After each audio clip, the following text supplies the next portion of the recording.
মশাই যে বলেছেন আমাদের হযরত মুহাম্মদ সাল্লাল্লাহু আলাইহি সাল্লাম নামে কটূক্তি করেছেন, এখন আমরা এটার তীব্র নিন্দা জানাচ্ছি। ওদের দেশে এটার কোনো যথার্থ বিচার হয়নি।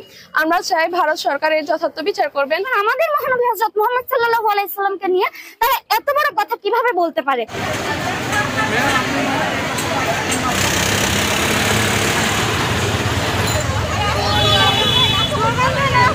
আমরা আজকে মানববন্ধন করছি, কারণ হচ্ছে যে ভারতের যে পুরোহিত মশাই যে বলেছেন আমাদের হযরত মুহাম্মদ সাল্লাল্লাহু আলাইহি সাল্লাম নামে কটূক্তি করেছেন, এখন আমরা এটার তীব্র নিন্দা জানাচ্ছি। আমরা যখন হচ্ছে আমাদের দেশ যখন 5ই আগস্ট স্বাধীন হয়, তখন হচ্ছে ভারতের সরকার বলেছিল যে আমাদের এখানে হচ্ছে যে হিন্দুরা সেফ না। তাহলে আমি এখন ভারত সরকারের কাছে প্রশ্ন রাখবো, তাহলে আমাদের মুহাম্মদ সাল্লাল্লাহু আলাইহি সাল্লামকে নিয়ে আপনারা ওইখানে কথা বলছে, আপনি বিচার করছেন না কেন? আপনার হিন্দুরা এখানে সেফ না, তাহলে তো আমাদের মুসলমানরা ওইখানে হচ্ছে যে তাদের প্রাপ্য সম্মানটা পাচ্ছে না। তাহলে তো আপনাদের উচিত সেই বিচারটা করা।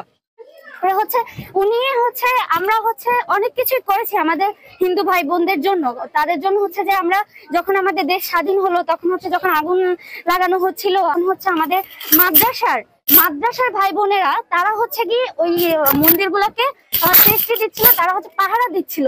সেইখানে আমাদের ভারতে হয় কি, আমাদের মসজিদ গুলাকে ভাঙা হয়, অন্যান্য কাজগুলোও করা হয়, মুসলমানদের উপর অত্যাচার করা হয়।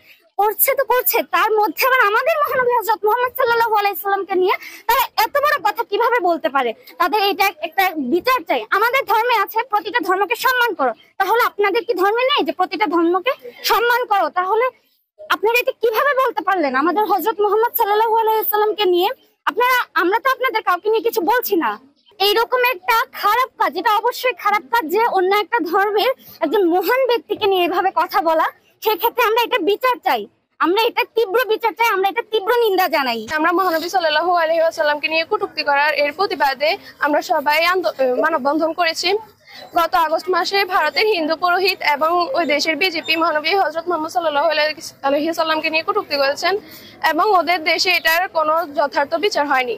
আমরা চাই ভারত সরকার এর যথার্থ বিচার করবেন এবং আশা রাখছি যে আমাদের বাংলাদেশের কেউ কোনো ধর্মের একজন গুরু ব্যক্তিকে নিয়ে এভাবে কটূক্তি করবেন না। আমরা সারা বিশ্বকে একটা মেসেজ দিতে চাই, যাতে আমাদের বাংলাদেশে এরকম যাতে আর কোনো ঘটনা না হয় ভারত থেকে। আমরা হচ্ছে এটার তীব্র নিন্দা জানাই, আর এটার সঠিক বিচার আমরা কামনা করি।